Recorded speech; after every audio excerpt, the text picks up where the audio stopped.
যদি গোয়ার ভিতর বুর্জ খলিফা আর হচ্ছে কুতুব মিনার একসঙ্গে ঢুকাইতে চান তাইলে কম্বোডিয়া যান। আরে ভাই রে ভাই, এই যে বাংলাদেশ হচ্ছে গরিব দেশ রে ভাই। কম্বোডিয়া হচ্ছে মনে করেন যে কি বলবো, পাপের সাম্রাজ্য ভাই। কম্বোডিয়া দালালরা টাকা খাওয়ার পরে মানুষজন পাঠানোর পরে মনে করেন যে তাদেরকে নিয়ে আটকায় রাখে, মানে এক কথায় বিক্রি করে দেয় আর কি।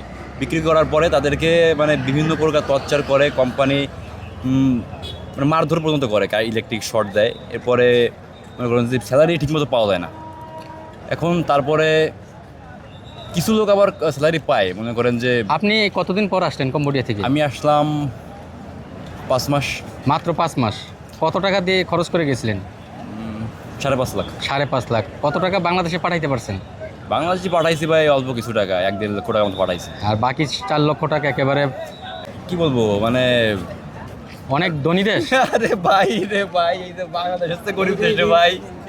বাংলাদেশের থেকে গরিব দেশ একদম তাহলে ভাই। কেন গেলেন আপনি কম্বোডিয়া এত গরিব দেশ হলে? আরে ভাই দালালে তো নেই গেছি ভাই, ঠিক কথা। দালালে বললে নিছে আমারে, এই দালালের মায়ের 10 বার দম থাকে। যদি গোয়ার ভিতর বুর্জ খলিফা আর হচ্ছে কুতুব মিনার একসঙ্গে ঢুকাইতে চান তাইলে কম্বোডিয়া যান, না হইলেই বাংলাদেশে থাকেন। আর দিনে যা পারেন তাই কামাই করে খান, সেইটাও ভালো। আচ্ছা আচ্ছা আচ্ছা। হ্যাঁ ভাই, এইটাই। ওই দেশের অর্থনৈতিক অবস্থা কেমন একটু বলবেন? অর্থনৈতিক অবস্থা ভালো না ভাই, এই স্ক্যাম নিয়েই চলে, না হইলে অন্য কোনো আর্থিক উন্নয়নের কোনো সিস্টেম নাই আর কি। আচ্ছা আচ্ছা। কেন আসলেন? কাজের সংকট নাকি ওই দেশে কাজের সংকট বলতে পেপারসের ভাই সমস্যা ছিল? কাজ ভালোই চলতেছিল, মনে করেন যে এখন রেট চলতেছে, মানে আমেরিকান পুলিশ এসে রেট দিচ্ছে, ধুরা রেট মারতেছে। মনে করেন যে কোম্পানিতে ধরতে পারলে 5,000 টাকা না, মানে ডলার জরিমানা আর কি।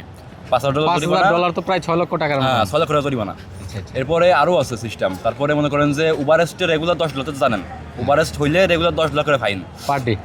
এরপর